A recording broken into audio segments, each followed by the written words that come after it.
श्री गुरुभ्यो नमः।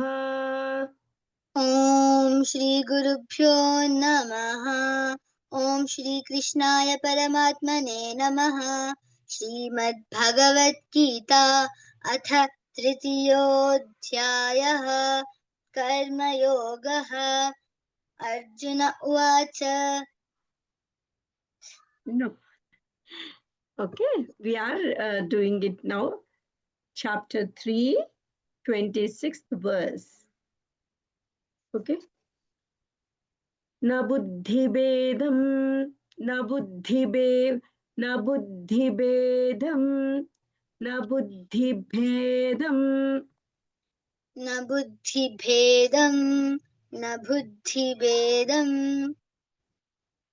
जनयेत् जनयेत् न बुद्धिभेदं जनयेत् न बुद्धिभेदं जनयेत् न बुद्धिभेदं जनयेत् न बुद्धिभेदं जनयेत् न बुद्धिभेदं जनयेत् 3 times. न बुद्धिभेदं जनयेत् न बुद्धिभेदं जनयेत् न बुद्धि भेदं जनयेत्. मां जनयेत् It sounds no in like the sound is there. The also it can be sounded, but the sound will be heard more.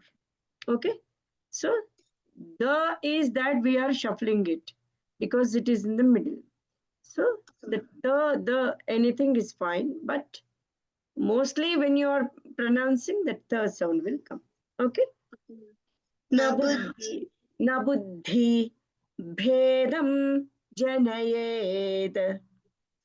न बुद्धिभेदं जनयेत् न बुद्धिभेदं जनयेत् न See, बुद्धिभेदं not abruptly stopping. So न बुद्धि भेदं जनयेत्. That Sanskrit, we will do that. Okay. Not abruptly stop like English. Okay. न बुद्धिभेदं जनयेत् न बुद्धिभेदं जनयेत् न बुद्धिभेदं जनयेत् अज्ञानां कर्मसङ्गिनाम् अज्ञानां कर्मसङ्गिनाम् अज्ञानां ग न या. Okay. अज्ञानां कर्मसङ्गिनाम् अज्ञानां कर्मसङ्गिनाम् very good 3 times. अज्ञानां कर्मसङ्गिनाम् अज्ञानां कर्मसङ्गिनाम् अज्ञानां कर्मसङ्गिनाम् न बुद्धिभेदं जनयेत् अज्ञानां कर्मसङ्गिनाम् न बुद्धिभेदं जनयेत् अज्ञानां कर्मसङ्गिनां न बुद्धिभेदं जनयेत् अज्ञानां कर्मसङ्गिनां न बुद्धिभेदं जनयेत् अज्ञानां कर्मसङ्गिनां जोषयेत् सर्व कर्माणि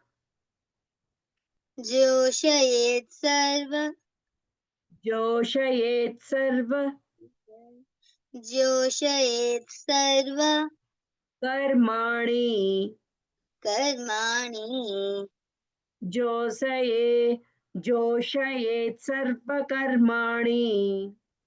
जोषयेत् सर्वकर्माणि जोषयेत् सर्वकर्माणि जोषयेत् सर्वकर्माणि जोषयेत् सर्वकर्माणि. Ana is sound is here. Okay. जोषयेत् सर्वकर्माणि जोषयेत् सर्वकर्माणि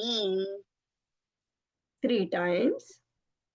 जोषयेत् सर्वकर्माणि जोषयेत् सर्वकर्माणि जोषयेत् सर्वकर्माणि विद्वान् युक्तः विद्वान् युक्तः विद्वान् युक्तः विद्वान् युक्तः 3 times.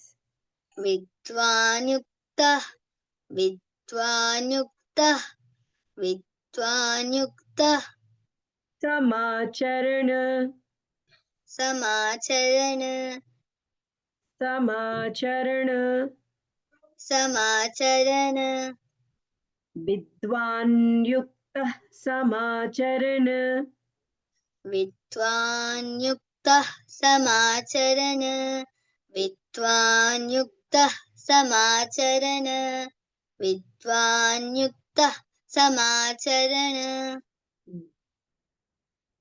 जोषयेत् सर्वकर्माणि विद्वान् युक्तः समाचरण जोषयेत् सर्वकर्माणि विद्वान् युक्तः समाचरण जोषयेत् सर्वकर्माणि विद्वान् युक्तः समाचरण जोषयेत् सर्वकर्माणि विद्वान् युक्तः समाचरण 3 times.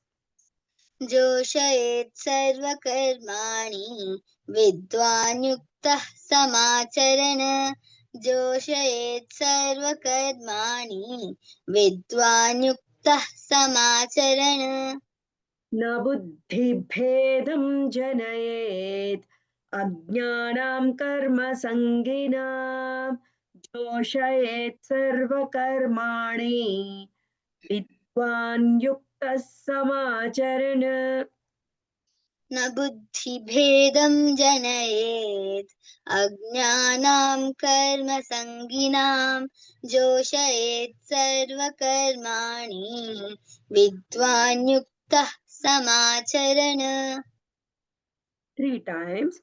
न बुद्धिभेदं जनयेत् अज्ञानां कर्मसङ्गिनां जोषयेत् सर्वकर्माणि विद्वान् युक्तः समाचरण न बुद्धिभेदं जनयेत् अज्ञानां कर्मसङ्गिनां जोषयेत् सर्वकर्माणि विद्वान् युक्तः समाचरण Another 2 times.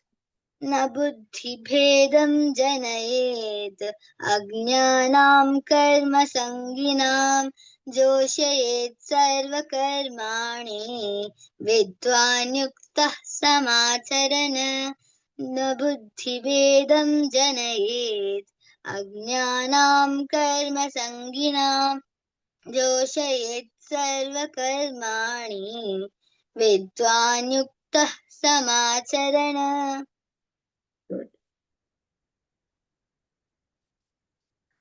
Hari Om Tat Sat.